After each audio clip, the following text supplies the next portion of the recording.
Alors, il est 18h34, on va ouvrir la séance du conseil municipal et je vais tout de suite passer la main à notre doyenne, Madame Dufour.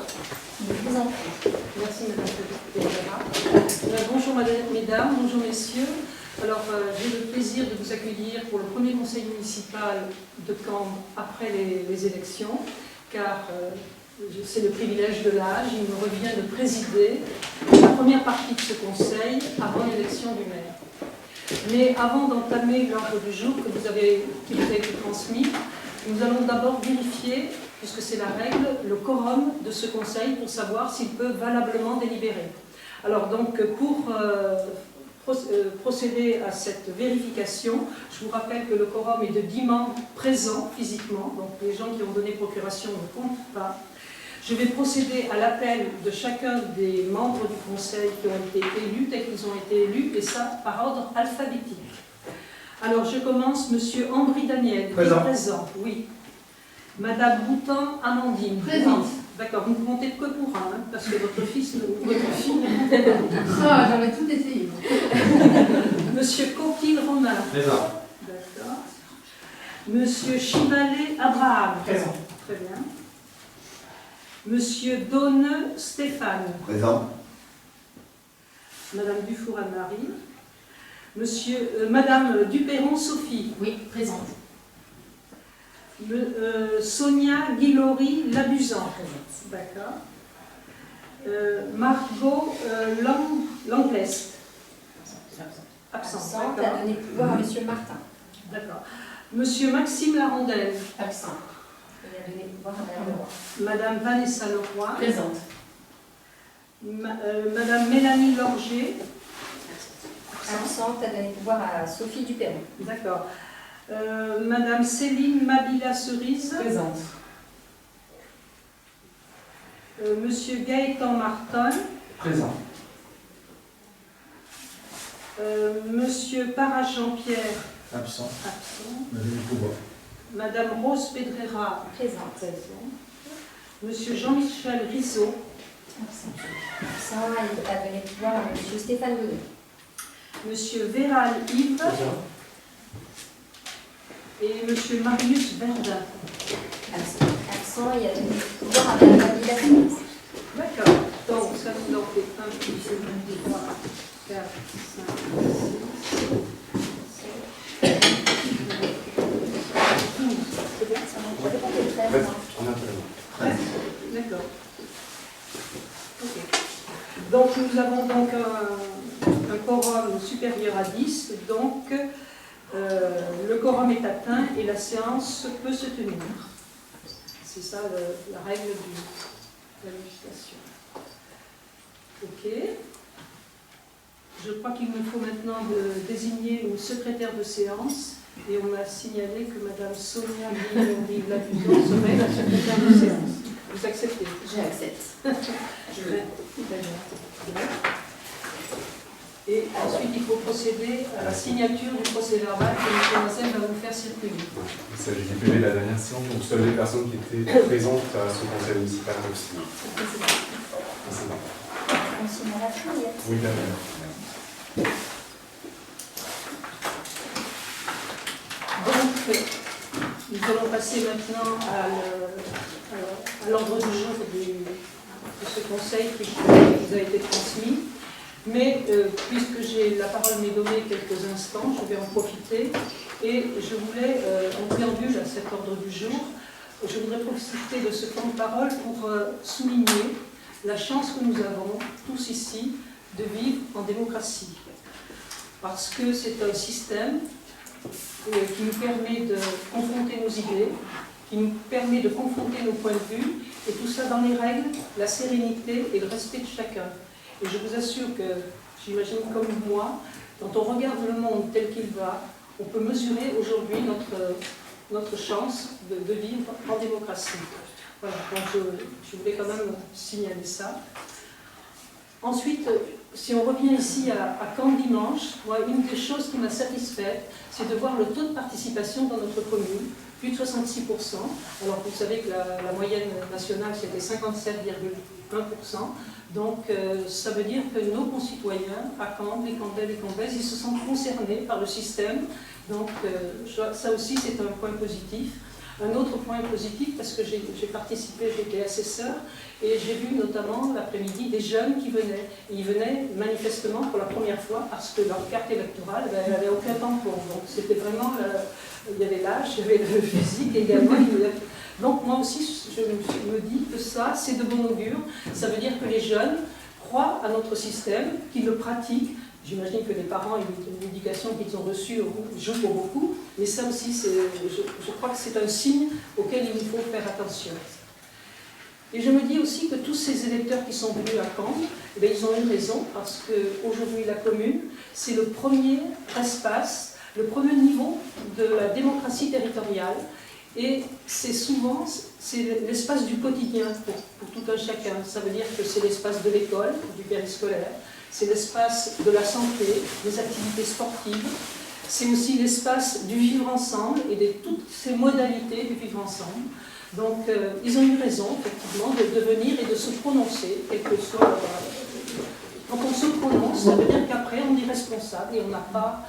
on est légitime j'allais dire à rouspéter, non, le mot n'est pas là, le mot n'est pas bien choisi, mais à ne pas accepter les choses parce qu'on s'est prononcé. Moi, je crois que c'est très important, ça. Donc, moi, ce que je voulais dire aussi en conclusion de ce petit speech, c'est que la confiance que les Cambais ont manifestée ce dimanche dans la démocratie, eh bien, je veux dire que cette confiance, elle nous oblige. Et moi, je considère que la démocratie, ça ne se fait pas une fois tous les 6 ans, au moment du vote. Ça doit se faire tout au long d'une mandature. Et ce que je voudrais dire en conclusion, c'est que j'appelle de mes voeux que cette mandature qui s'ouvre soit une mandature réelle, avec une véritable participation des citoyens, avec toutes les modalités aujourd'hui que nous offre la loi, hein, les budgets participatifs, la consultation avant les projets, la participation aux commissions, aux conseils, extra, voilà. Donc voilà, c'est le vœu que je forme pour la nouvelle équipe qui va diriger la commune. Voilà, je vous remercie. Bravo.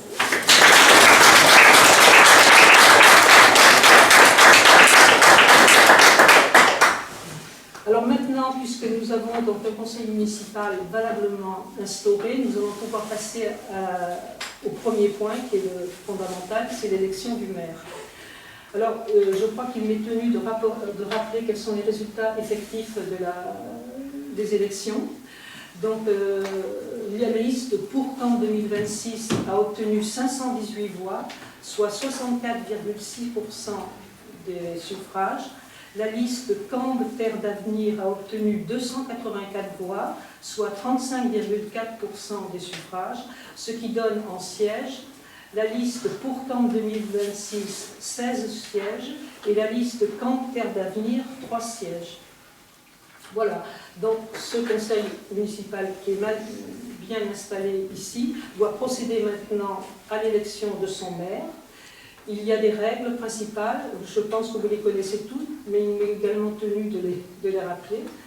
Donc l'élection doit être publique, le scrutin est à bulletin secret, et se passera dans le bureau à côté, et vous aurez donc une enveloppe, des bulletins blancs, un stylo, et vous pourrez donc glisser le bulletin que vous souhaitez dans l'urne. Le maire doit être élu à la majorité absolue parmi les membres du conseil municipal, et c'est une majorité qui se calcule par rapport au nombre de suffrages exprimés. Tous les conseillers peuvent se porter candidats.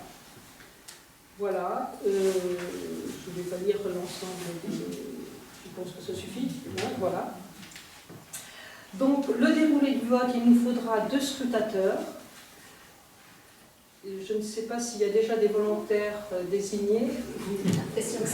Voilà, apparemment, nous avons encore des volontaires qui se manifestent. Merci. D'accord. Et ensuite, je vais procéder à l'appel de chaque élu ici présent, qui va procéder au vote, à l'appel de son nom, et qui procédera aussi apparemment au vote pour les personnes pour lesquelles ils ont reçu procuration. Quand C'est un deuxième vous temps. ferez dans un second C'est dans un second oui, temps. vous ferez D'accord. l'appel, là, comme vous avez fait tout à l'heure, vous faites D'accord. l'appel et s'il n'est pas là, c'est celui qui porte le pouvoir qui va. Ah oui, très bien, très bien.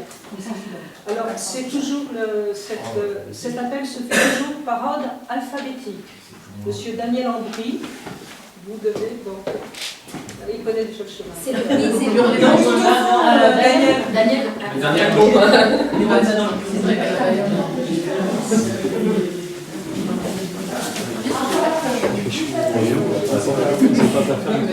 Maintenant, j'ai fait que du papier. J'ai mis trois stylos là.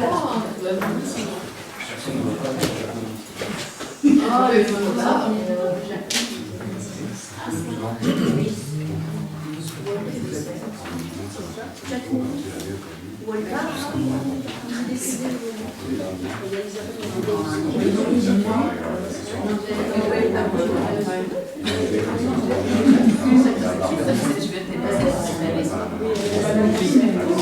Dimanche à 13h30. Alors, à voter.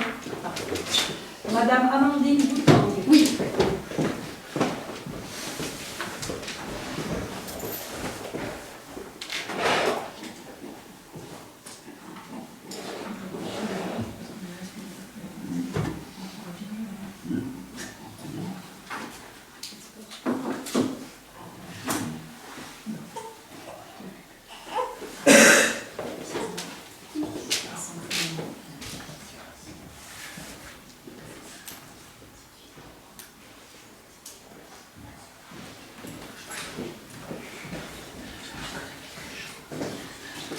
Monsieur Romain Coquille.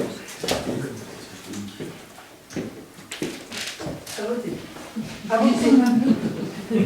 822, je pense pas maintenant. 822 fois.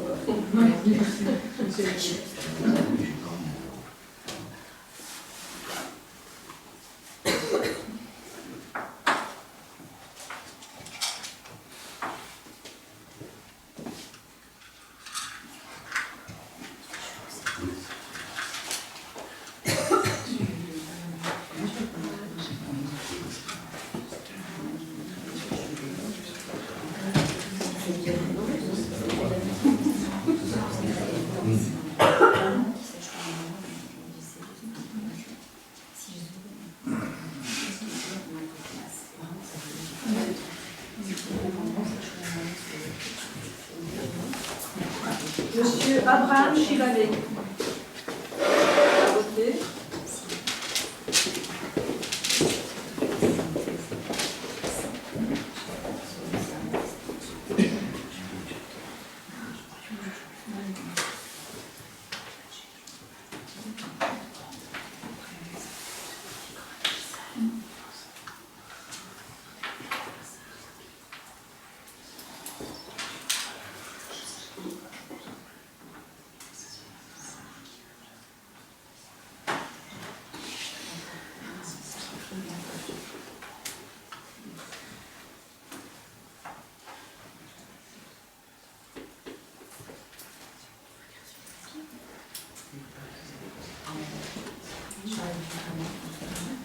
Monsieur Stéphane Donneux. À voter. À voter.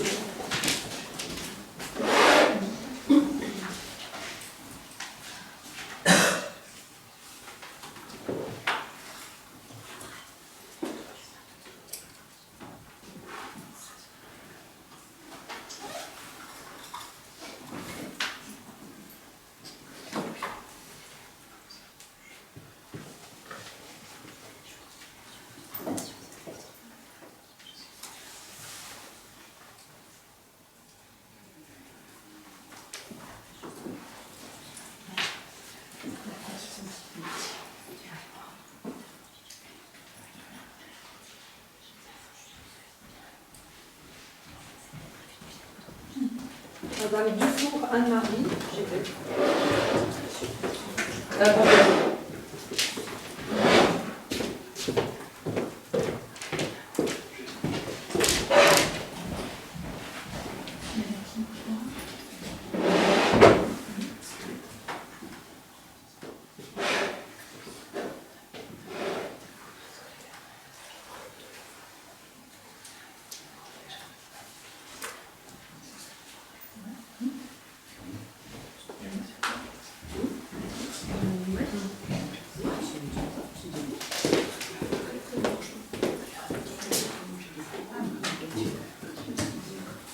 À voter.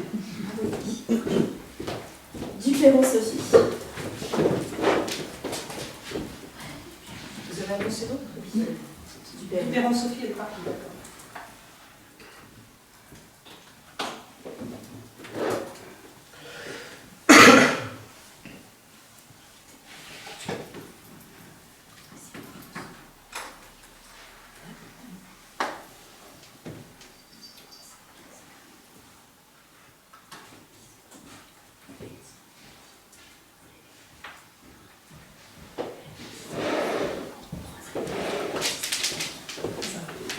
Sonia Guillaury Labuzan. À voter.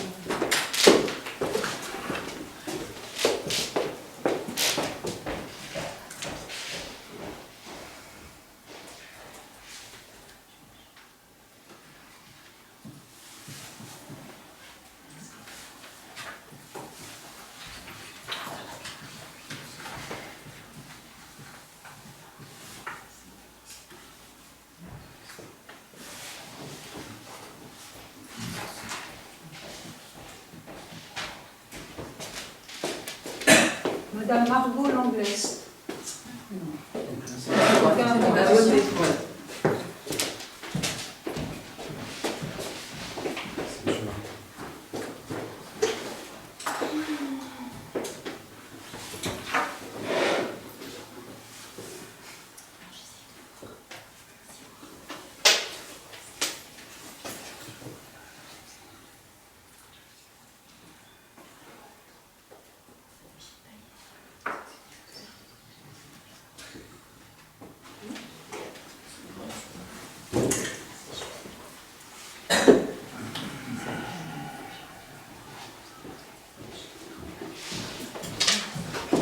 Monsieur Maxime Larondelle. C'est moi qui propose. À voter.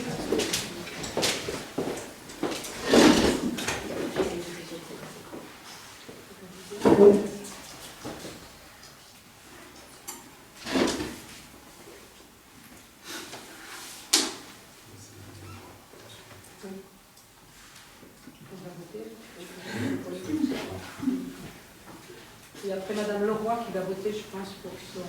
Monsieur Larondelle, il ne peut pas le même. Je sais pas. Demain va respecter les Je respecte, j'ai fait On va voter pour Monsieur Larondelle. Monsieur Larondelle, et je repars.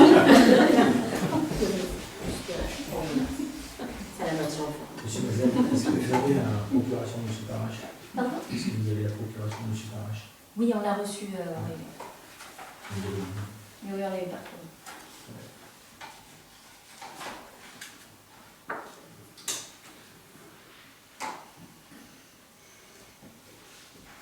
Et après, Mélanie Lorger. Oui, c'est moi. D'accord. À voter. Je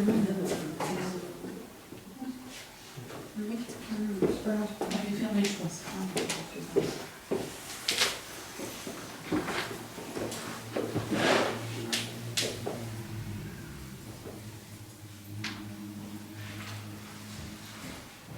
Madame Céline Mabila Cerise.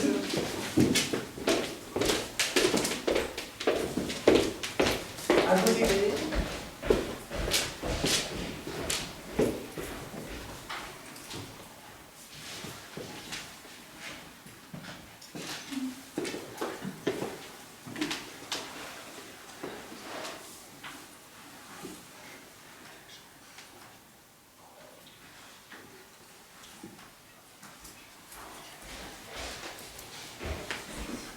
Monsieur Gaëtan Martin.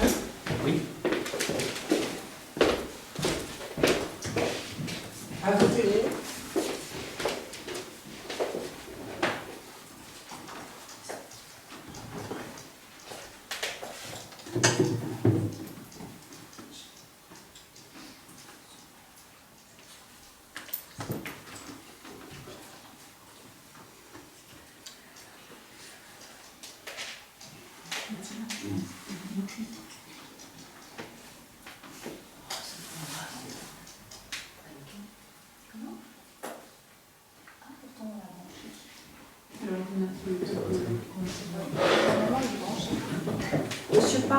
Jean-Pierre pour la commission de la donnée.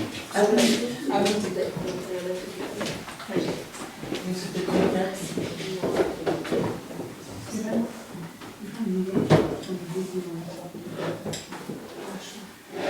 Ah, il y a moi qui est. On est beaucoup dans la presse.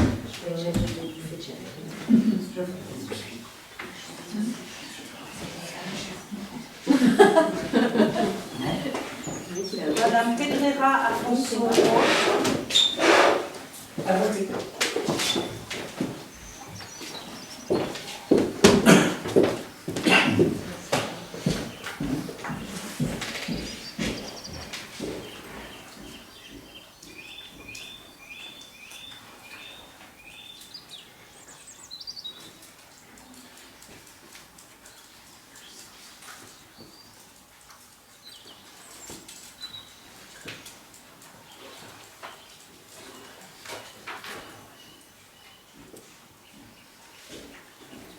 Monsieur Rizzo Jean-Michel.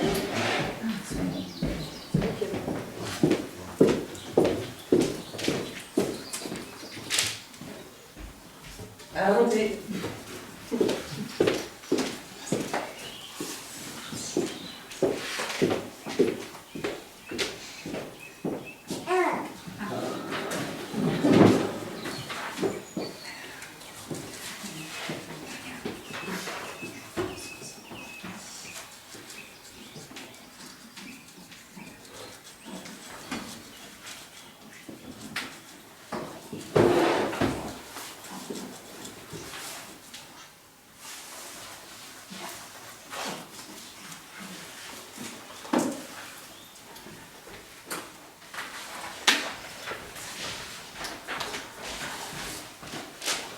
Monsieur Yves Véral. À voter.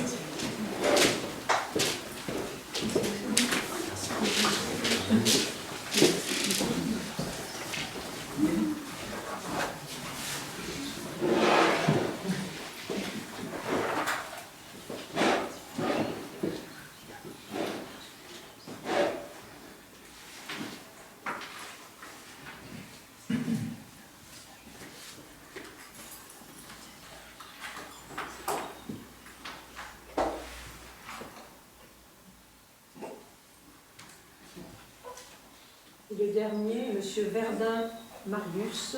Oui, j'ai le pouvoir. Vous avez J'ai le pouvoir. Ça fait très femme, je crois. C'est clair. Ça fait wondering. The power. Yeah, c'est clair.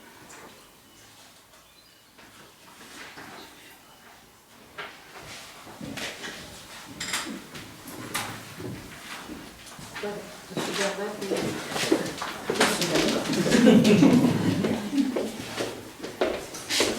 À voter.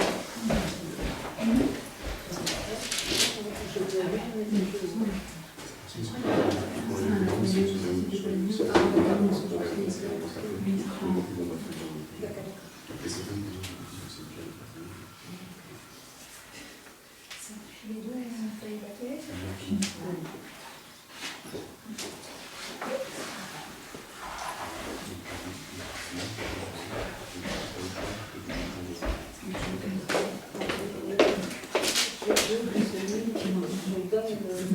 À voter.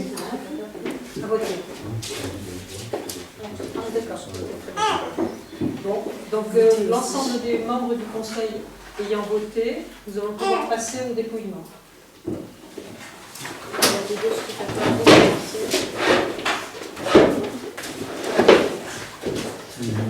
Donc c'est Madame Dufour qui va prendre Oui, c'est Madame ça, Dufour qui les va enveloppes. Oui. Alors c'est elle qui ouvre, comment Oui, tout à fait. Et les assistants scrutateurs qui J'en ai vont ouvert trouver une. un Je pense qu'il faut tourner les clés.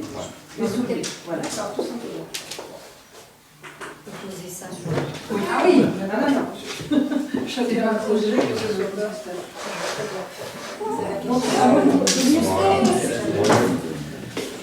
Et vous annoncez un point. C'est libre, je pense. Rose Pedrera Afonso.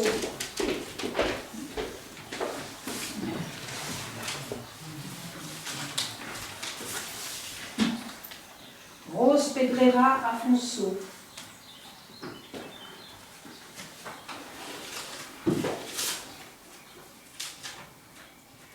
Bulletin blanc.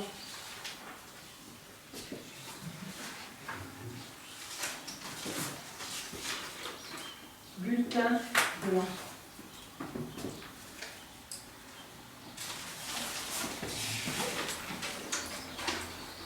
Rose Pedrera Afonso.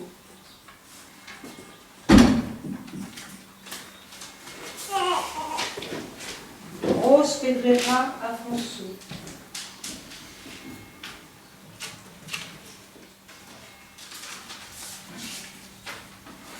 Rose Pedrera Afonso.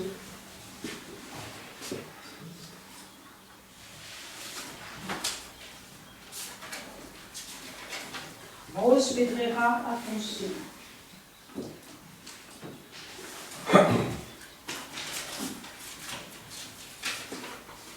Rose Pedrera Afonso.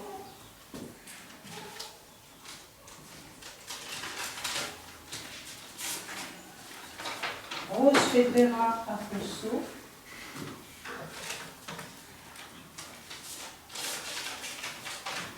Rose Pedrera Afonso.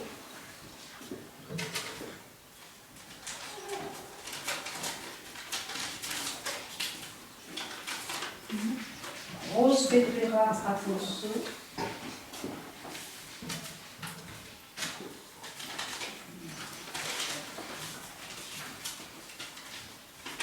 Rose Pedrera Afonso.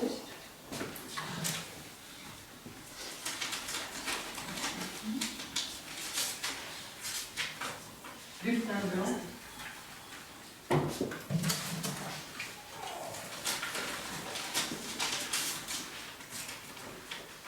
Rose Pedrera Afonso.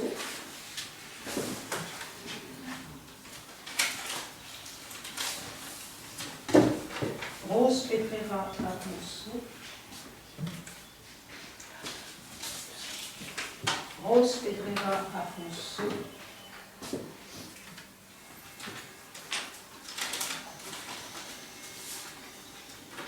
Rose Pedrera Afonso.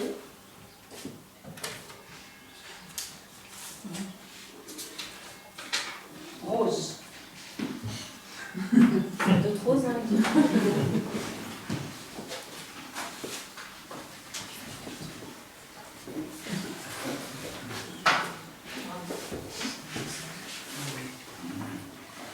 Donc le résultat du corps est de 16 ans. Madame Afonso, Madame Afonso et Franck. Ah, voilà, pardon. C'est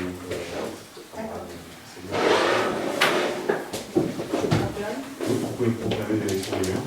Donc je proclame que Madame Rose Pedrera Afonso est élue maire de Cambre par 16 voix du conseil municipal.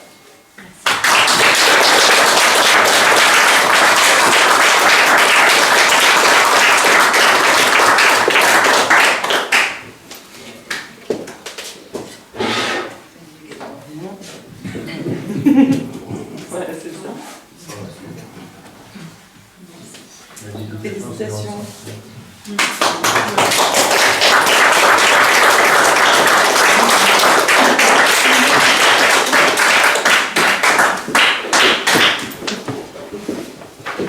Merci à tous. La salle est petite, donc je vais m'asseoir et je vais faire mon discours assis, ça vous va? Oui. D'abord, je voudrais vous remercier vraiment beaucoup Madame Dufour. D'abord parce que vous avez été magistrale, vraiment. Je trouve que vous avez parfaitement ouvert la séance. Et c'est d'autant plus admirable parce que moi, je me suis mise à votre place. C'est le plus difficile de démarrer une séance, de commencer par un discours. Alors, vous ne faisiez pas raison de plus, en tout cas pas au sein de ce conseil municipal. Moi, ça m'a permis, je vous remercie, de descendre aussi en pression parce que quoi qu'il arrive, et même si j'ai quand même plusieurs conseils municipaux à mon actif, c'est toujours la même pression. Le moment où on dit il est 18h30 quelque chose et hop, on enchaîne, et ben voilà, c'est quelque chose qui est sûrement nécessaire ou qui prouve que ça reste toujours une instance importante. Et donc, dès qu'on prend la parole, c'est toujours avec beaucoup d'émotion. Donc, bravo et merci. En tout cas, voilà.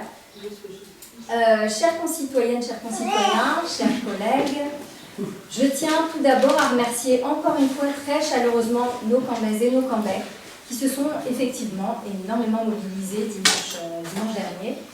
Cette belle participation témoigne, oui, Madame Dufour l'a dit et c'est vrai, de l'attachement de notre commune à la vie démocratique.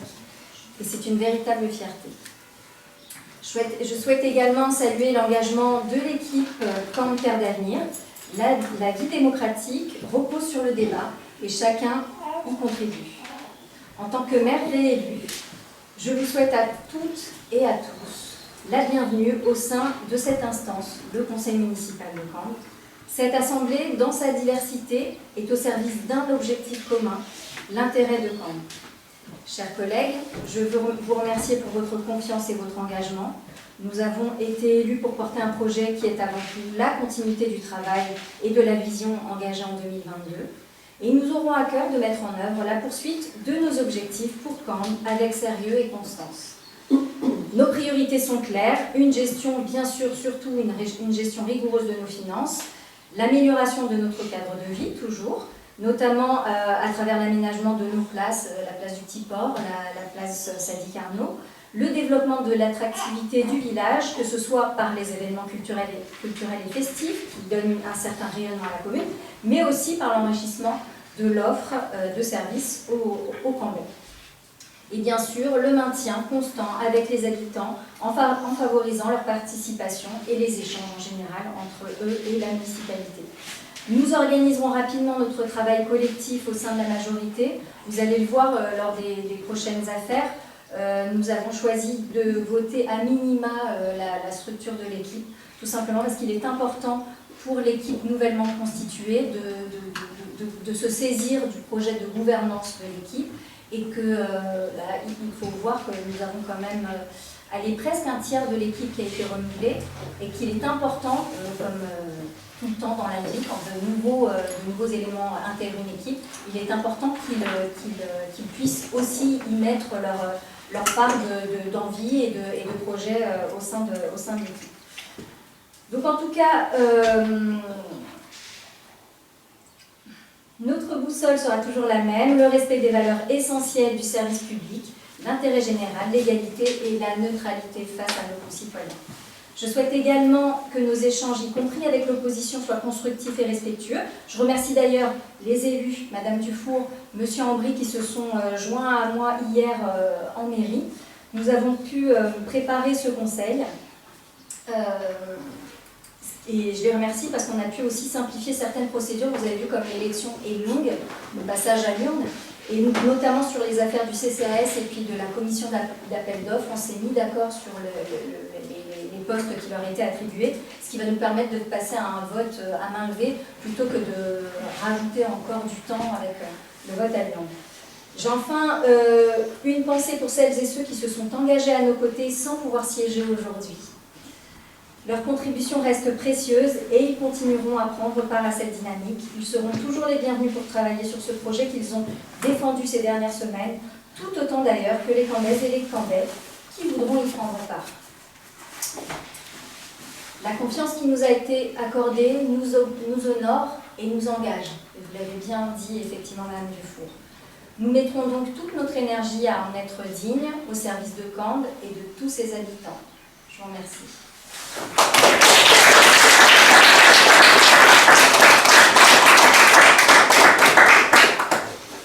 On va enchaîner avec l'affaire numéro 2, qui est donc la création d'un seul poste de premier adjoint. Alix est tout à fait d'accord. Bien voilà, ça rejoint ce dont je vous parlais tout à l'heure.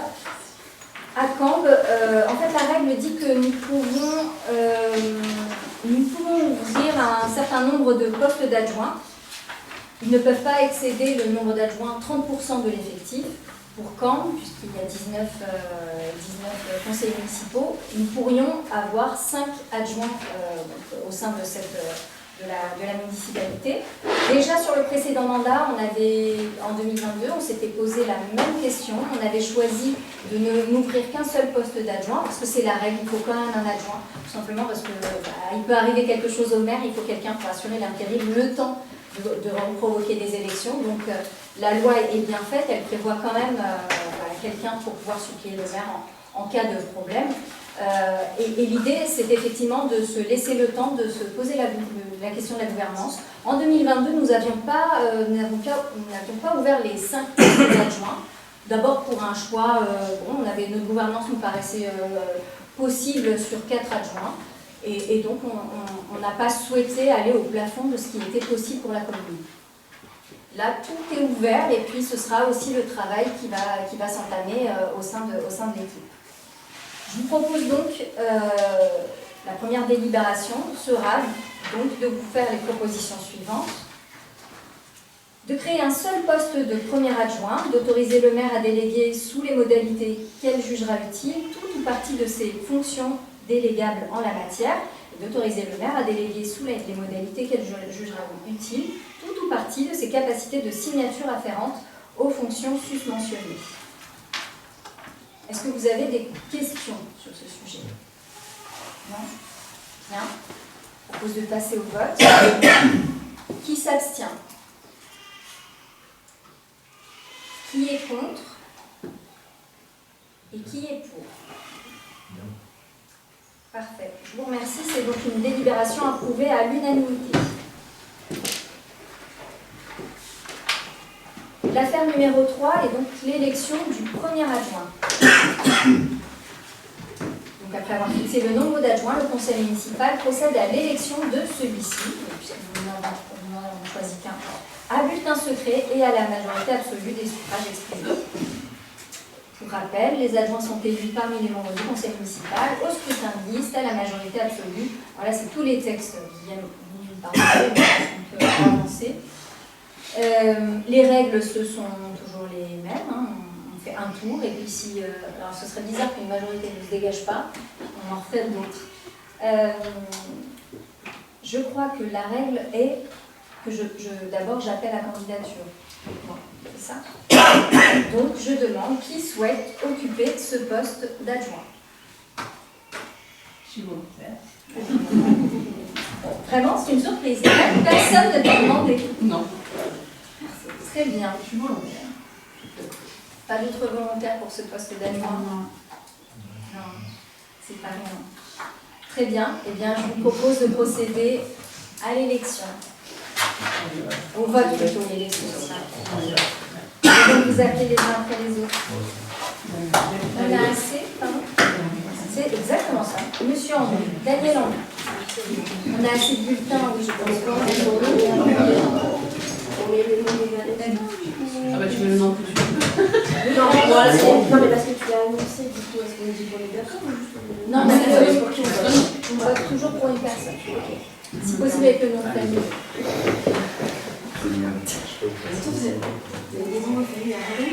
Moi j'aime pas le nom de famille à Raoul.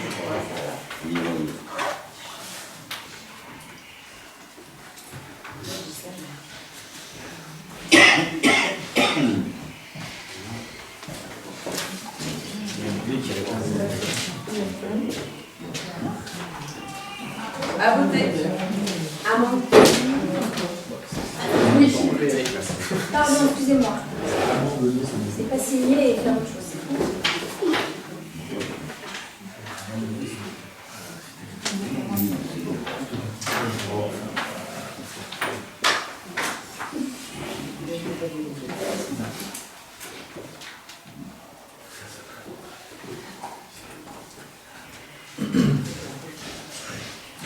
Romain Coquille.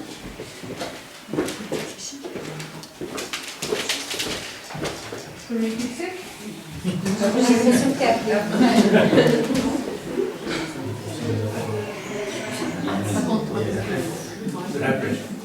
bien courage. Oui, ça me rappelle des souvenirs. Tu vois que ça c'est trop mignon. C'est l'autre, c'est pareil. Faut pas le... C'est non plus personne. C'est pour ça que personne.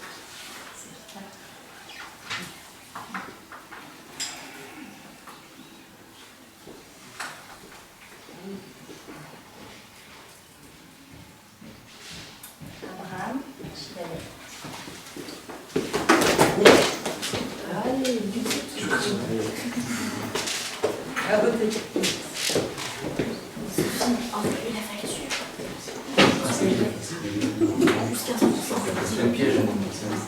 dire qu'il y avait l'air. Ah ouais. La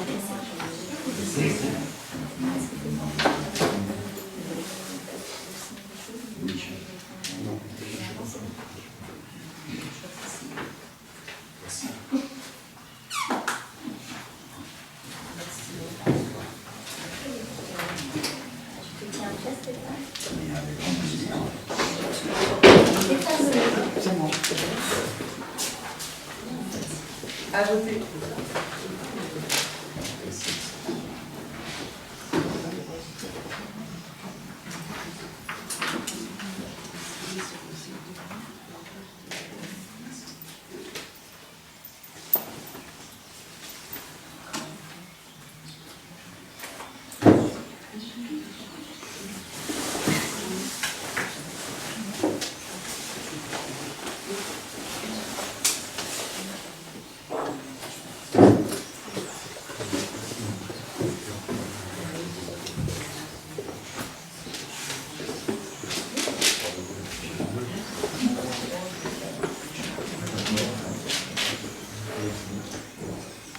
À voter.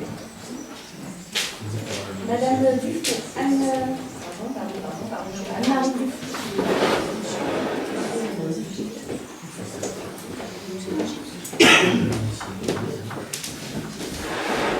Sophie, Vous êtes sur le starting de... C'est à fond.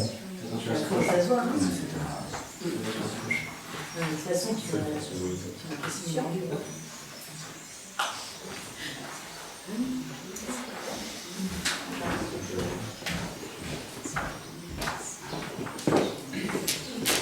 Sophie Dupéron.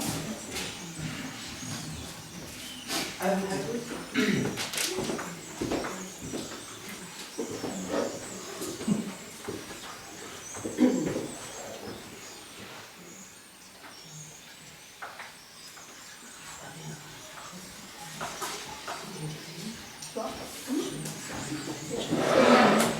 Sonia Guillaume-Lacroix. À voter.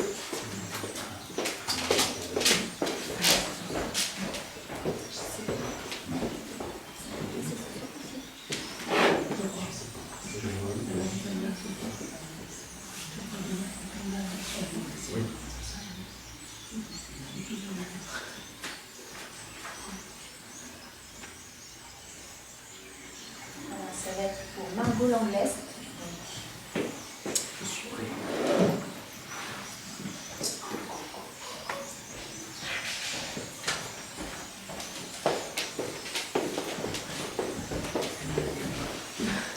À voter.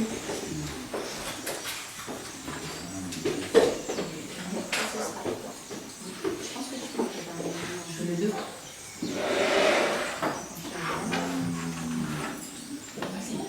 Je conviens de voir.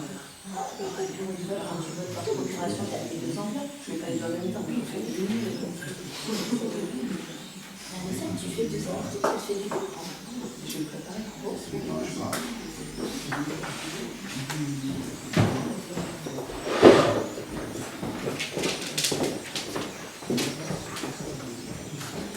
À voter. Maxime Larondel qui va donner le pouvoir à Vanessa.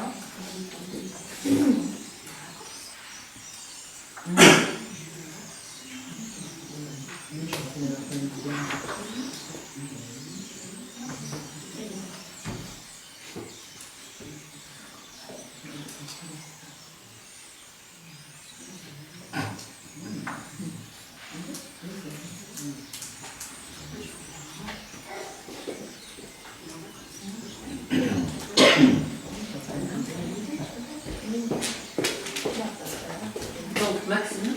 Oui, À voter. à voter. Et Vanessa Leroy, juste après, à voter. C'est efficace. Alors, pour Mélanie Lorgeux, c'est Sophie Dupéron.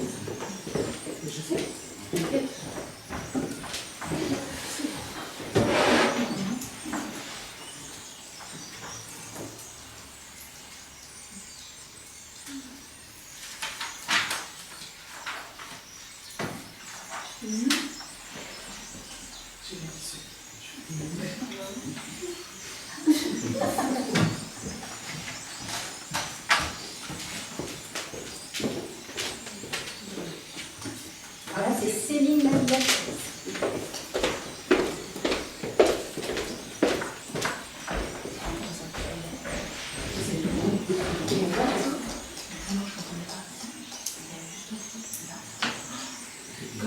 Très Hitchcock.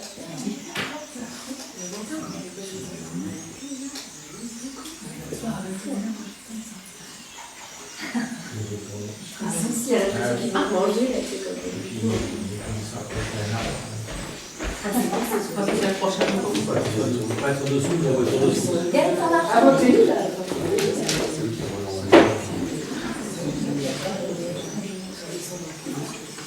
Dans les ballons.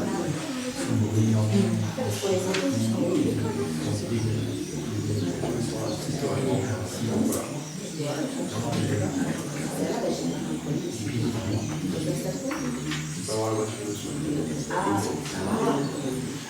ça fait partie de la magie. Il avait sa voiture. Monsieur Ambry pour Monsieur Parache. La candidature, je sais pas si- Ah, ça y est. À voter.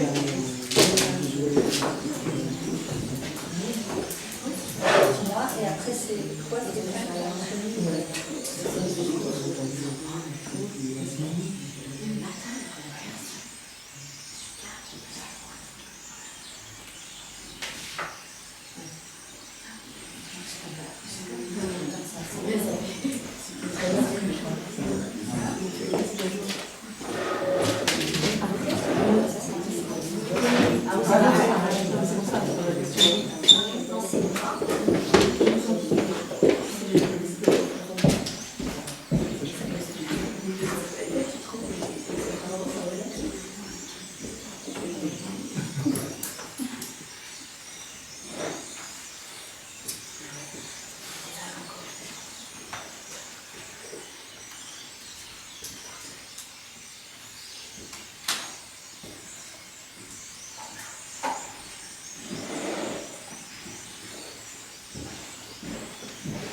Monsieur Delaunay pour Monsieur Louise. À voter.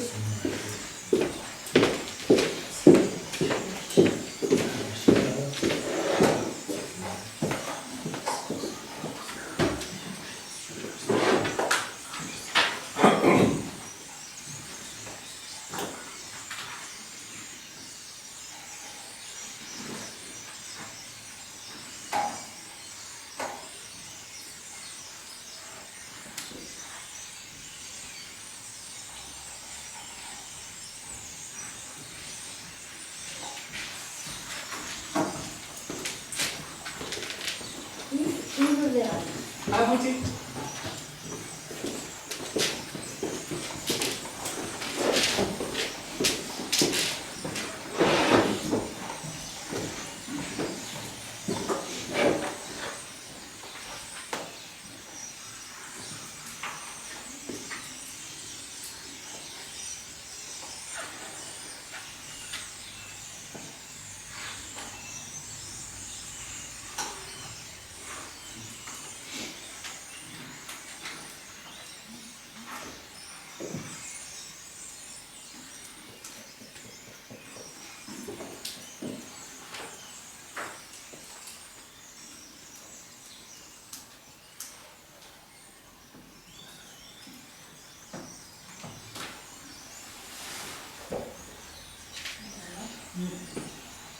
J'attends de voir le déjà. Oui, c'est ça.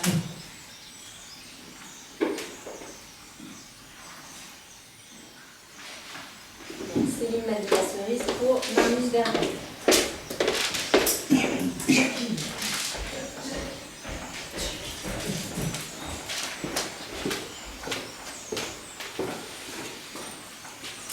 À voter.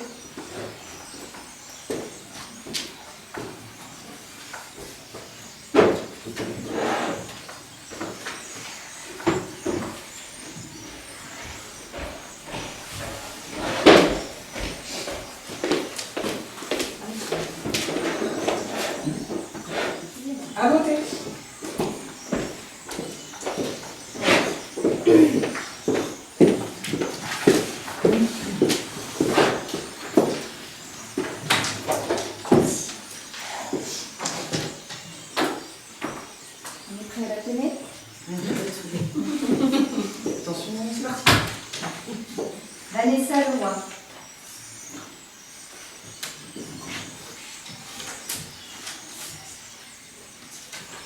Blanc.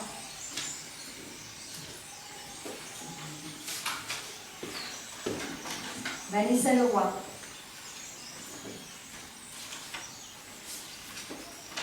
Vanessa Leroy.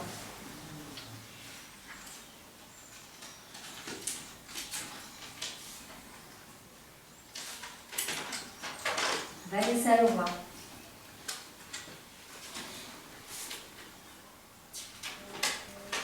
Vanessa Leroy.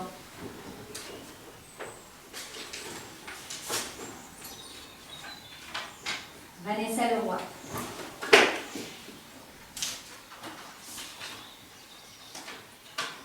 Vanessa Leroy.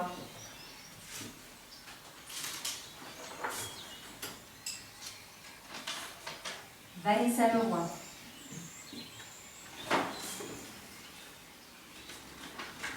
Vanessa Leroy.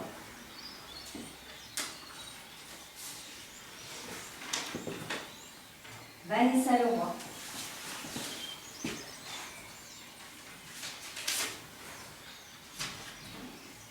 Vanessa Leroy.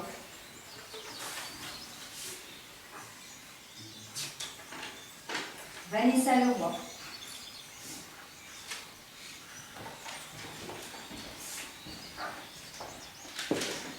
Vanessa Leroy.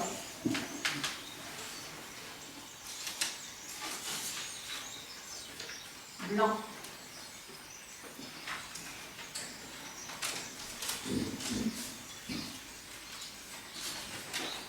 Vanessa Leroy.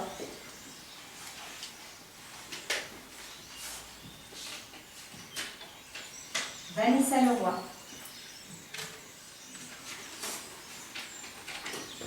Vanessa Leroy.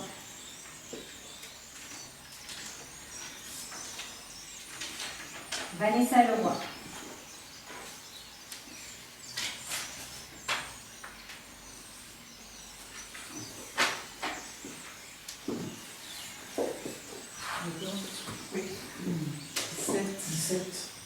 Très bien.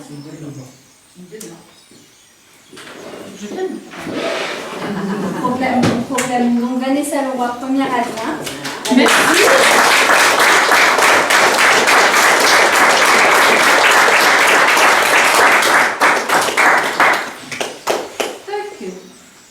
Merci beaucoup, madame.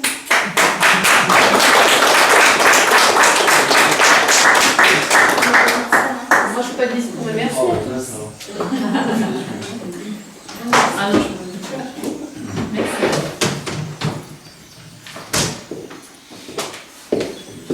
T'es sûre, pas le discours? Ah non, j'université. T'es reparti pour cette fois. Ouais. Bien.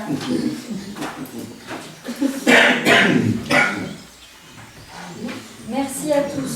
On va passer donc à l'affaire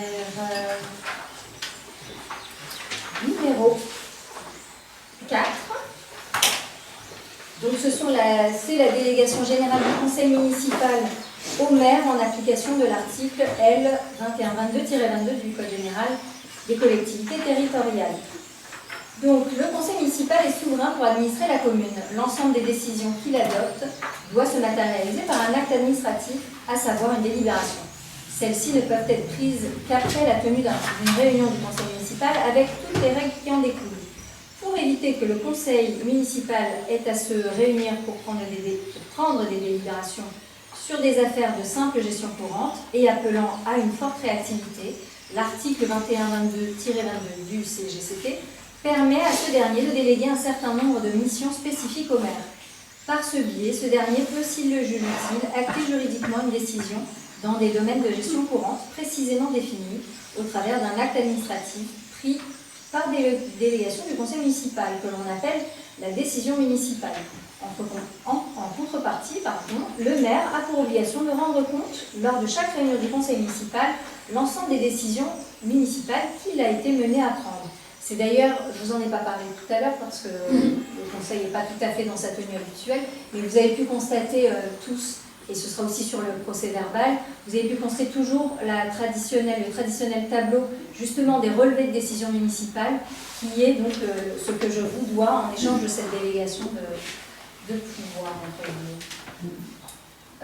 Voilà, est-ce que vous avez des questions sur ce sujet? Il y avait un schéma aussi qui apparaîtra, j'imagine, aussi sur le PV.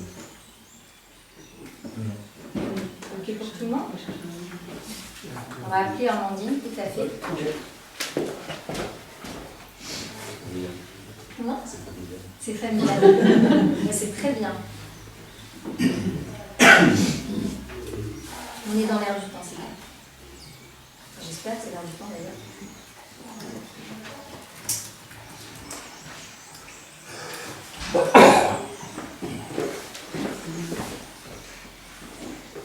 Bien. Les propositions qui vous sont faites sont donc de donner délégation de pouvoir et de signature à Madame la maire pour l'ensemble des champs de délégation précisés dans les 24 points que vous avez pris le temps de lire, donc je ne vais pas les relire, sachant qu'il y en a bien plus, Monsieur Mazel, combien il y en a habituellement? Enfin, 31, je crois. 31, voilà. Bon, comme la plupart, le reste, ce sont, je vais vous donner un exemple, dans ces 31 propositions, on peut aussi donner au maire le pouvoir de souscrire un emprunt au nom de la commune. Autant vous dire que même sur ça, la plupart de ces cas, je préfère autant que possible passer par le conseil municipal. Autant vous dire que pour souscrire un crédit, je préfère évidemment même pas le mettre sur ces propositions parce que ça n'arrivera jamais. Ça va avoir l'objet de beaucoup de travail au sein de l'équipe. Et puis ça nécessite évidemment une délibération parce que là on parle forcément de projets ambitieux. On ne fait pas un crédit pour l'achat d'une pelle ou d'un râteau. Donc voilà, c'est pour ça que ça a été enlevé. Tout ce qui paraissait inutile pour la petite commune que nous sommes et puis par rapport à la réactivité dont on a besoin, ça a été tout simplement enlevé. Voilà, donc c'est ces 24 propositions qui vous sont demandées de valider, ainsi que d'autoriser Madame la maire à subdéléguer certaines de ses missions à des élus ainsi qu'au directeur général des services. Toujours pareil, ce sont des signatures pour tout ce qui est affaires courantes et ne nécessitant pas forcément une délibération à proprement parler, mais comme vous l'aurez compris, ça apparaîtra de toute façon sous la manière sous la forme d'un tableau dès le conseil municipal suivant. Ça peut par exemple être aussi des concessions funéraires. J'ai aussi parfois assigné ça et là il faut être très rapide, donc vous imaginez bien heureusement qu'il y a cette disposition parce que sinon il faudrait que je délibère très rapidement pour pouvoir octroyer les concessions. Voilà. Eh bien, donc, si vous n'avez pas de remarques ou de questions, je vous propose de passer au vote. Qui s'abstient? Qui est contre? Et qui est pour? Pareil pour les porteurs de... Les deux mains, c'est d'accord, aussi pour les pouvoirs, très bien. Cette délibération est donc approuvée à l'unanimité. Merci à tous. L'affaire numéro 5, la désignation des nouveaux représentants au sein des syndicats intercommunaux dont la commune est membre. Eh bien, alors il y en a beaucoup des syndicats, c'est un mécanisme un peu particulier, sauf que il y en a 3 où vraiment les communes ont des représentants directs au sein de ces syndicats. Il y en a d'autres où là, c'est pas la commune, mais c'est par une articulation du conseil communautaire. J'essaye de penser et je les ai pas. Le CEMOCTOM, par exemple. Voilà. Le CIETRA, exactement. Donc là, ce sont des conseillers communautaires qui représentent la communauté de communes.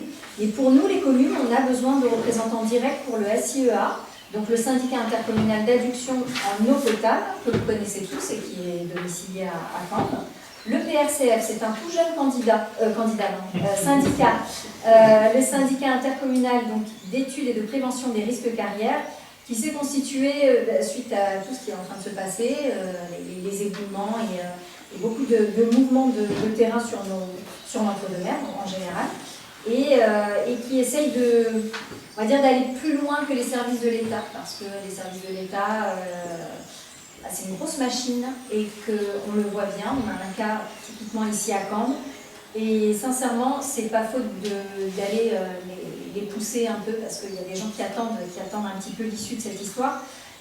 Et on n'a pas beaucoup d'aide au niveau de la DDTM, donc bon, après j'imagine qu'ils portent beaucoup de choses. Donc on est content aussi d'avoir le PRCF qui est peut-être un peu plus local et qui se déplace aussi auprès des personnes qui ont eu ces soucis-là. On a eu aussi un cratère là, récemment dans un terrain, là, 4 mètres de profondeur.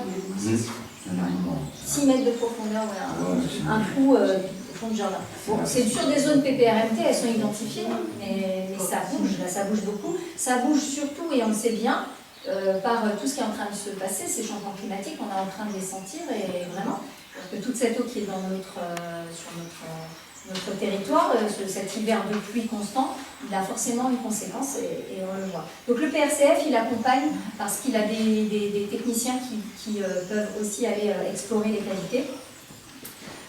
Et puis le SDEG, donc ça c'est ce syndicat départemental d'énergie, électrique, je crois que c'était d'électrification, électrique de la Gironde. Donc c'est par ce syndicat, effectivement, vous me posiez la question, monsieur Ambric, qu'on gère tout notre éclairage public, qu'on travaille aussi, c'est eux qui font intervenir les entreprises dédiées pour tout ce qui est réparation de l'éclairage public.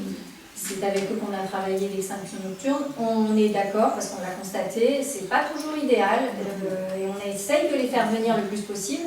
C'est une telle structure girondine que c'est très difficile parfois de les faire se déplacer sur les communes. Voilà, mais c'est le syndicat d'électrification. D'énergie et d'environnement. Oui, c'est ça, l'énergie et l'environnement. Alors, maintenant je vais vous parler des places dans chacun de ces syndicats. Et elles sont calculées au nombre d'habitants.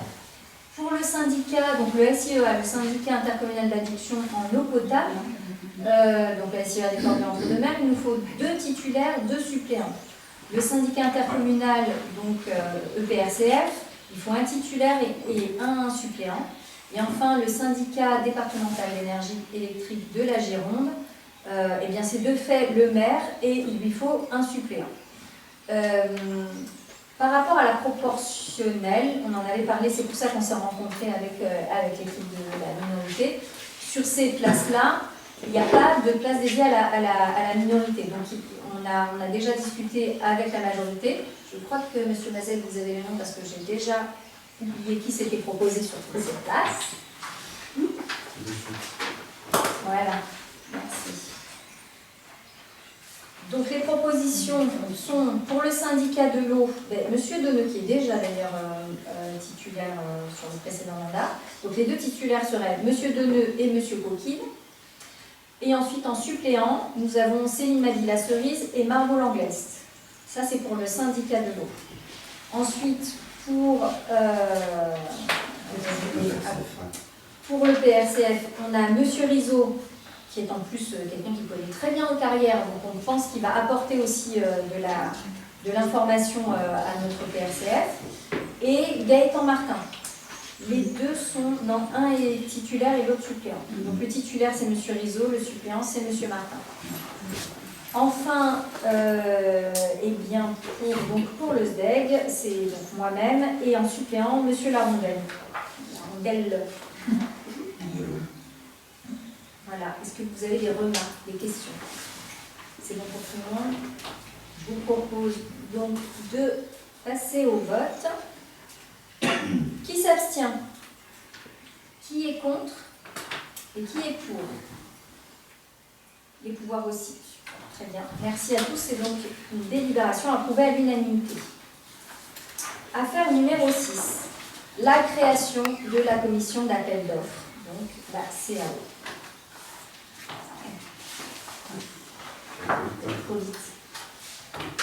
Bien. Alors la CAO, c'est donc une commission qui est une commission obligatoire dans toutes les communes, quelle que soit leur taille, si je ne dis pas de bêtises.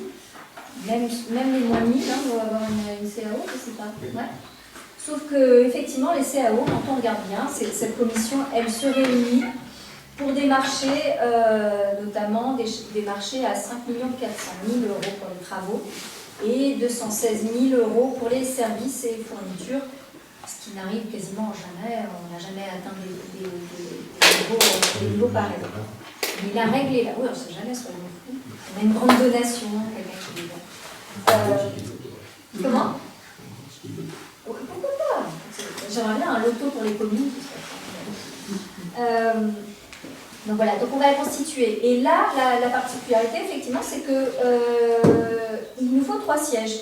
Et la proportionnelle fait qu'effectivement, il y a un siège attribué à l'équipe de la minorité, raison pour laquelle on s'est réunis, pour que vous puissiez d'abord être d'accord sur le fait qu'on ne va pas passer à l'urne et qu'en plus vous puissiez tout de suite nous proposer un nom qu'on accepte évidemment.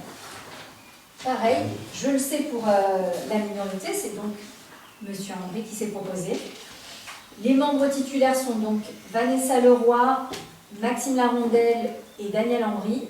Pour les suppléants, ce sera Stéphane Deneux, Gaëtan Martin et Anne-Marie Dufour. Est-ce que vous avez des questions ou des remarques? Je vous propose donc d'acter à l'unanimité que les votes de désignation des membres de la CAO se feront à main levée et non à bulletin secret, d'enregistrer les candidatures pour les 3 sièges à pourvoir et les 3 titulaires, de procéder au premier tour de scrutin et d'enregistrer les suffrages. Oui, à main levée, quoi. De confronter les... Non, mais on ne va pas confronter les résultats obtenus, logiquement, ça devrait aller. C'est la règle, alors. On passe outre. Et donc, au regard des résultats de ces calculs, de désigner donc les 3 membres titulaires et les 3 membres suppléants de la CAO. Est-ce que vous êtes tous d'accord pour ce vote à main levée? Oui. Parfait. Donc, qui s'abstient pour donc les personnes que je vous ai proposées en titulaire et en suppléant? Qui est contre? Et qui est pour? Merci. Encore une délibération approuvée à l'unanimité.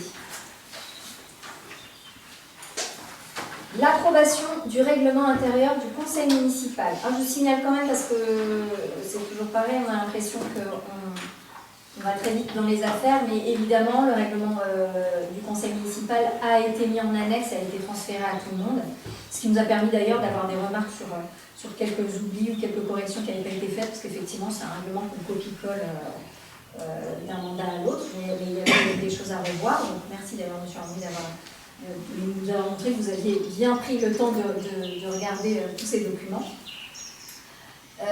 Bien. Est-ce que vous avez des remarques? Vous avez tous lu ce règlement intérieur? Des questions? Très bien. Les propositions qui vous sont faites, c'est donc de confirmer avoir pris connaissance de l'ensemble des dispositions du projet de règlement intérieur du conseil municipal qui vous a donc été envoyé en annexe et de valider l'ensemble des dispositions. Qui s'abstient? Qui est contre et qui est pour?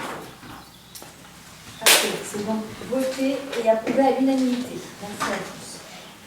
L'affaire numéro 8, c'est la détermination des indemnités des élus. Alors, les chiffres.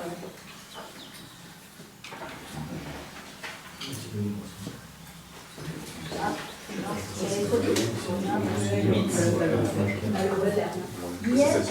Ah, c'est celle-là. Il y a une erreur. C'est la limite. Bien. Donc l'article 2123-17 du CGCT dispose que les fonctions de maire, d'adjoint et de conseiller municipal sont gratuites. Toutefois, afin de compenser les pertes de revenus induites par l'exercice des fonctions municipales, le législateur a prévu un régime d'indemnité de fonction défini aux articles L2123-20 à L2123-24-1 du CGCT. L'article 2123-20-1 du CGCT précise que lorsque le conseil municipal est renouvelé, les indemnités de ses membres, à l'exception de l'indemnité du maire, sont fixées par délibération. Cette délibération intervient dans les 3 mois suivant l'installation du conseil municipal. Et nous y voilà. Donc les indemnités sont calculées en pourcentage de l'indice brut terminal de l'échelle indiciaire de la fonction publique. Elles sont aussi calculées selon une population de référence. La population légale prise en compte lors du dernier renouvellement intégral du conseil municipal sert de référence pour le calcul des indemnités. Dans ce cadre, la population légale au 1er janvier 2023, en vigueur en 2026, est de 1918 habitants. Les indemnités sont soumises à l'exercice effectif des fonctions. Le versement des indemnités de fonction des élus communaux est expressément subordonné à l'exercice effectif de fonctions déléguées du maire.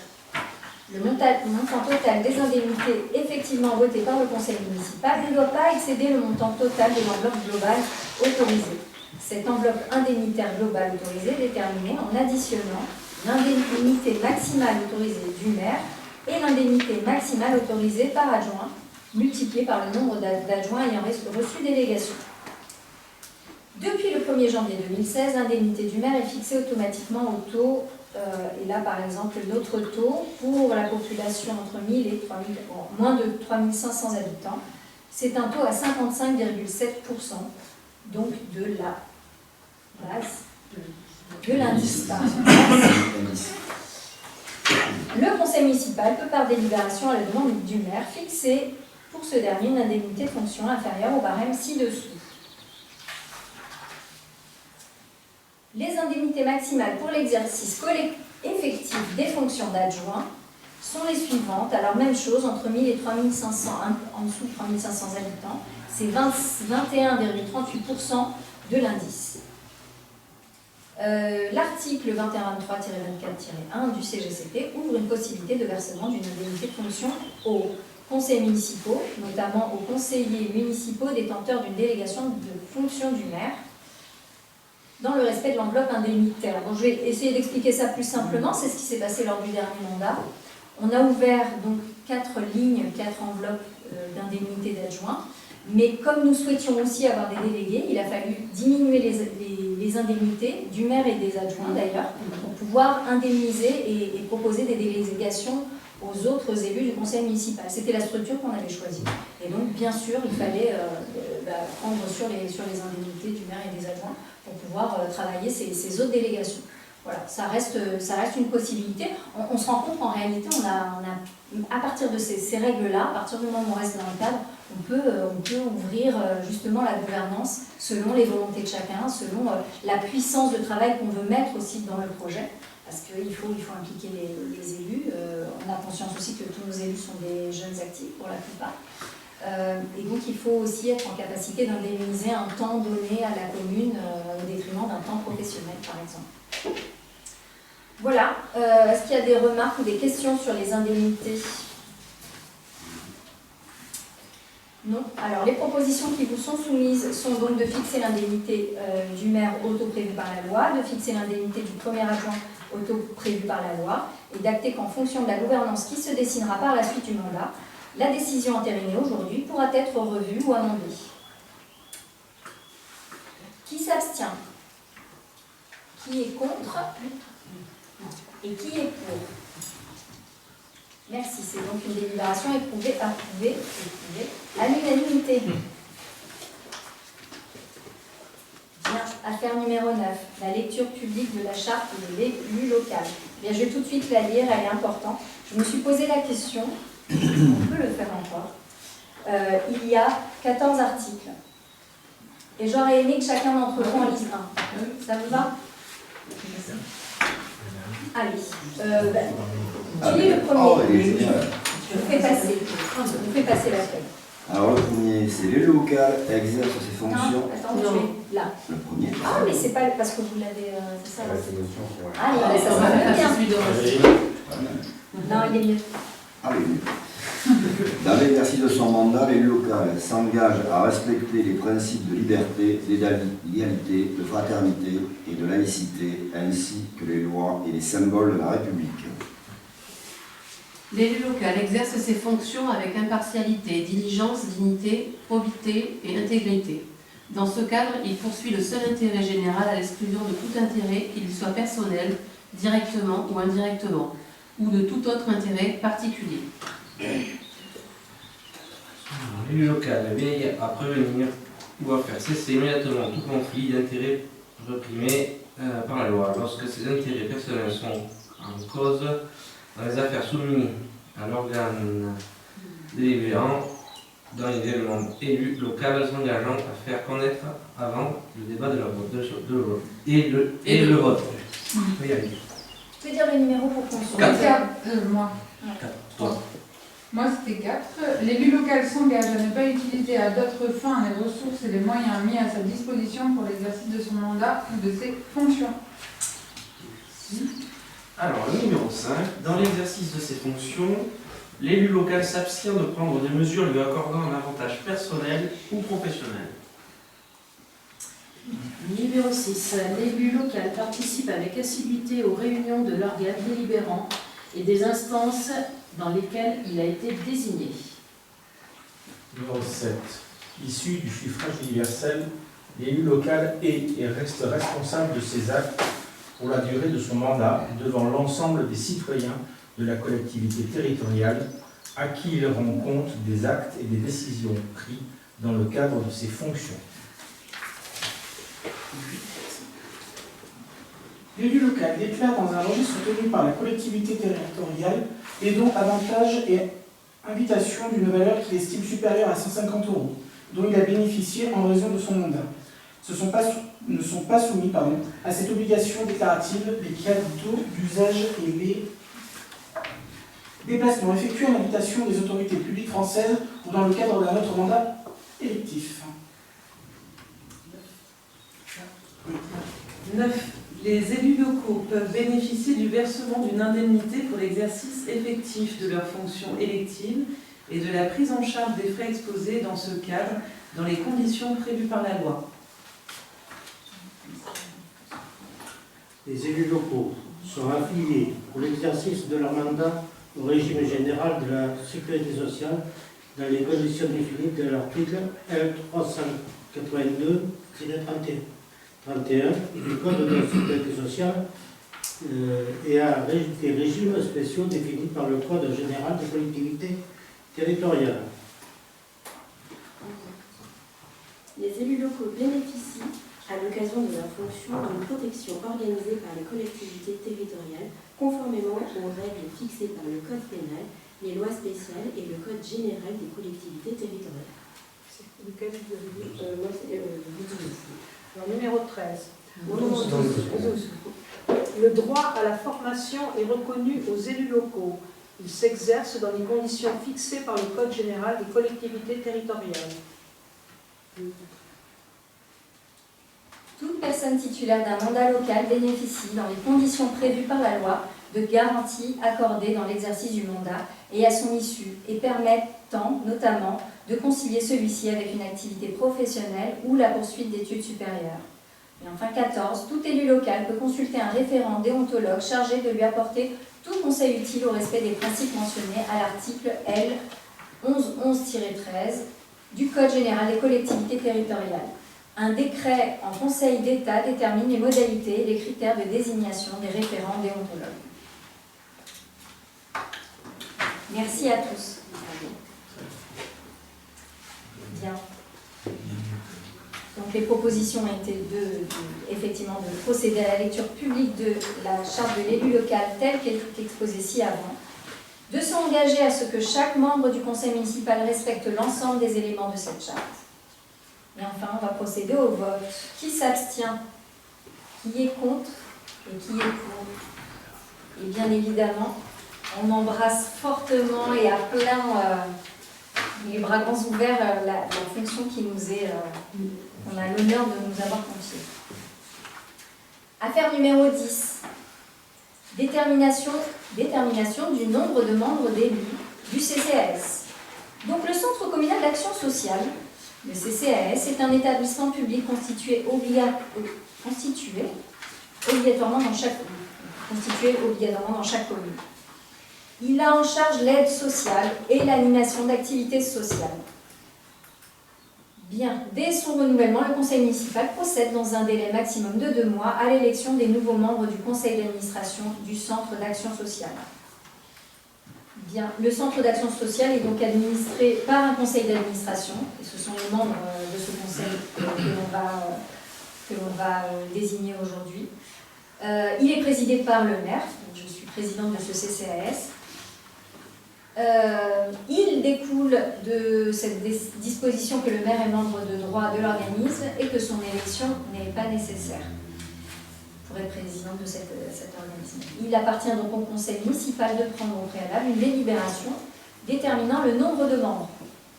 Donc la première délibération, celle-ci, ça va être d'être d'accord tous ensemble et de proposer 4 membres du côté des élus. Et nous allons de l'autre côté donc avoir 4 membres issus de la population. Alors comme le dit l'article, j'essaie parce que vous mettez des début de phrase, donc je vais essayer de faire une phrase qui peut dire quelque chose. Au nombre de membres nommés doit figurer, un représentant des associations qui œuvrent dans le domaine de l'insertion et de la lutte contre les exclusions, un représentant des associations familiales désigné sur proposition de l'Union départementale des associations familiales, un représentant des associations de retraités et de personnes âgées du département et un représentant des associations de personnes handicapées du département. Il détermine de façon implicite le nombre minimum de 8 membres du CCS, à savoir 4 conseillers municipaux et 4 membres nommés par le maire. Donc les membres nommés par le maire doivent faire prioritairement, doivent représenter ces associations dont je viens de vous parler. On avait la chance au dernier mandat d'avoir notamment la directrice du foyer Marie-Palais. Bon, la vérité, c'est qu'elle n'était jamais disponible avec tout ce qu'elle a évidemment comme fonction à côté. D'autant qu'elle était très volontaire, parce qu'elle était aussi au CCS de Langoiran. Et c'est formidable, sauf qu'en réalité, on n'arrivait pas à faire coordonner tous nos... C'est pas grave, parce qu'elle suivait quand même de loin. Mais c'est toute la limite de ces CCS, de nos petits CCS, parce qu'on a un très bon CCS à Saint-Caprais, un très bon CCS aussi de Camblan. Vous avez même des employés, en réalité, parce que on peut avoir aussi des travailleurs sociaux. On avait l'une de nos élus sur la dernière mandature qui était travailleuse sociale au CCS de Libourne. D'ailleurs, depuis, elle est partie. Mais c'est possible, on peut avoir des structures qui ressemblent quasiment à des exactement pareil qu'une administration municipale. Bon, nous, ce sont les mêmes, ce sont aussi nos agents à l'accueil qui travaillent aussi, qui accueillent parfois des difficultés sociales. Elles ont essayé de structurer aussi cet accueil pour le rendre un petit peu personnalisé. Elles se sont formées aussi, grâce notamment en travaillant avec les assistantes sociales de la MDS de Créon. On a un réseau social qui s'est bien développé. On a maintenant des interlocuteurs dédiés pour être sûr que une personne qui se présente avec un souci particulier, on arrive à la diriger vers la bonne personne.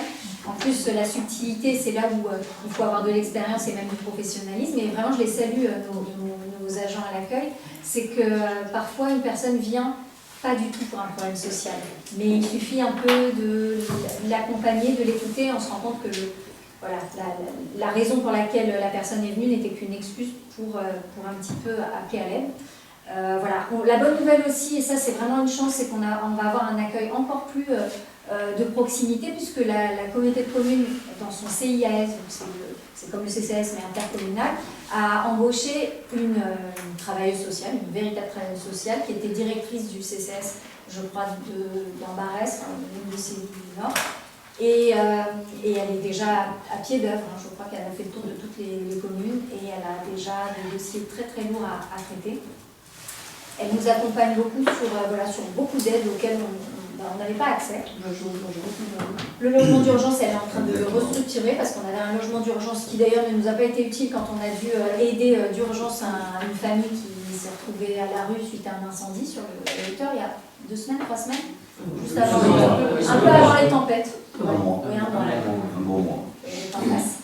Bon, là, heureusement aussi, on a pu compter aussi sur notre réseau et sur la solidarité des campeurs. On peut remercier, en fait, on peut le dire, on remercie le domaine Vanda qui est toujours une porte ouverte pour les personnes en difficulté. On a eu aussi une famille pendant les inondations qui avait été aussi accueillie là-haut. Donc voilà, en réalité, notre CCS, c'est beaucoup de bonne volonté, c'est un bon réseau. Je remercie aussi les bénévoles, il y en a qui sont dans l'assistance. Donc heureusement, même si on n'a pas de grandes structures sociales et associatives autour de nous, on a quand même les bonnes personnes, on a les contacts, on a de quoi accompagner le plus possible les personnes en difficulté sur notre secteur. Et puis les CCS alentours aussi discutent, on essaye aussi de créer du lien, du partage d'informations, du partage d'expériences. Parce que vraiment le social c'est quelque chose c'est faire de la dentelle en fait. C'est très très compliqué. Et parfois on croit aider, ça a été les assistantes sociales de Créon qui un jour m'ont dit, vous savez, vous ne pouvez pas aider les gens contre leur gré. Et ça c'est terrible parce qu'effectivement vous voyez des situations où vous dites mais non, il faut qu'on trouve une solution, on ne peut pas rester dans cette maison abandonnée, etc. Oui, mais il y a des gens qui, c'est leur quotidien, c'est leur vie. Il faut respecter ça, il faut faire en sorte qu'ils soient toujours en veille, surtout que les services sociaux soient en veille avec eux. Et pour le coup, le monsieur auquel je pensais, c'était le cas. Mais c'est terrible de se dire qu'effectivement, on ne peut pas sauver les gens contre leur gré. Voilà. Bien. Donc on a encore beaucoup de choses à faire au niveau de ce CCAS, bien sûr. Et donc la proposition, d'ores et déjà, c'est le nombre de membres du côté des élus, donc 4. Est-ce que vous avez des questions ou des remarques? Non. Je vous propose donc de voter. Qui s'abstient? Est-ce que vous avez le nom des élus? Et ça sera la après, et oui, là on décortique. Si je ne dis pas de bêtises, c'est ça. C'est étape par étape. Oui, c'est ça. Pas pour tout, mais pour celle-ci, c'est comme ça. Donc effectivement, là, c'est juste pour le nombre, pour 4 du côté des élus, et donc ce sera 4 du côté des bénévoles. Qui s'abstient? Qui est contre? Et qui est pour? Non, je vote une fois. Oui. Merci. Délibération approuvée à l'unanimité. Merci à tous. La 11e et dernière affaire, c'est en effet la désignation des conseillers municipaux, membres du conseil d'administration du CCAS. Bien, comme je vous en ai dit déjà beaucoup sur la précédente affaire, je vous propose juste de vous annoncer les noms des personnes qui se sont proposées. Là encore, comme nous avons 4 sièges, nous avons donc une place pour l'équipe de la minorité. Donc, les 4 membres élus du CCAS seront Vanessa Leroy, Céline Mavilla-Cerise, Gaëtan Martin et Daniel Ambry. Est-ce que vous avez des questions ou des remarques? Non. Les propositions qui sont soumises au conseil municipal sont d'acter à l'unanimité que les votes de désignation des membres élus siégeant au conseil d'administration du CCAS se feront à main levée et non à bulletin secret. Effectivement, là aussi, on aurait dû repasser à l'urne, donc grâce à vous, merci. On va aller bien plus vite. D'enregistrer donc les candidatures dont je vous ai parlé pour les 4 sièges à pourvoir, de procéder au premier tour de scrutin et d'enregistrer les suffrages, ce sera très rapide, et de confronter les résultats obtenus aux modalités de calcul prévues par la règle. Et bien oui, c'est là où on aurait dû vérifier. Donc la règle du plus fort reste en application du quotient électoral, puis de la plus forte moyenne. Au regard des résultats et de ces calculs, de désigner donc les 4 membres élus, titulaires et suppléants siégeant. Ah, on n'a pas fait les suppléants? Non, c'est parce que vous avez copié-collé, il n'y a pas que titulaires. C'est pas possible. Ouais, c'est que les titulaires. Bien. Donc, je vous propose d'acter les 4 noms membres du CCAS. Qui s'abstient? Qui est contre? Et qui est pour? Merci à tous. C'est encore une délibération approuvée à l'unanimité. Il me reste à vous remercier pour ce premier conseil du nouveau mandat, de remercier vraiment chacun de ces membres, de remercier la minorité pour le travail que nous avons pu faire en préparation et aussi de la tenue de ce conseil. Vous avez, on a délibéré quasiment à l'unanimité toutes les affaires. C'est bonne augure sur la construction et la constructivité, je ne sais pas comment dire, de ce mandat.